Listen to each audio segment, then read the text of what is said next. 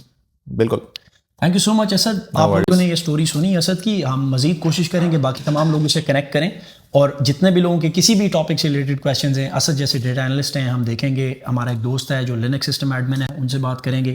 Cyber security کے domain. آپ بھی تو آئی ٹی سے ہو. نہیں, میں اصل میں بننا چاہ رہا ہوں ذرا یہ یوٹیوب سائڈ پہ, تو میں تو جان چھڑانا چاہ رہا ہوں. اچھا, تو لوگ ہماری ویڈیو زیادہ دیکھیں گے. آپ تو گریجویٹ آئی ٹی گریجویٹ ہیں, لیکن میں اصل میں تم جیسے لڑکوں کو پڑھاتا ہوں نا. اچھا. ہمارا ذرا تھوڑا نیکسٹ لیول ہے, تو اس لیے میں تو ہمارے کچھ اور دوست ہیں جو لینکس سسٹم میں کام کرتے ہیں, سائبر سیکورٹی کے ڈومین میں کام آپ سائبر سیکورٹی میں کرتا ہوں. میں بتاتا نہیں ہوں نا, سمجھا کرو, کیونکہ میری کمپنی میں اگر کسی بندے کو انہوں نے نکالنا ہوا تو سب سے پہلے وہ مجھے نکالنا. تو میں نہیں چاہتا کہ میں تھوڑا سا پہلے مشہور ہو جاؤں, اس کے بعد بے شک نکال دیں. وہی ویڈیو دیکھیں گے.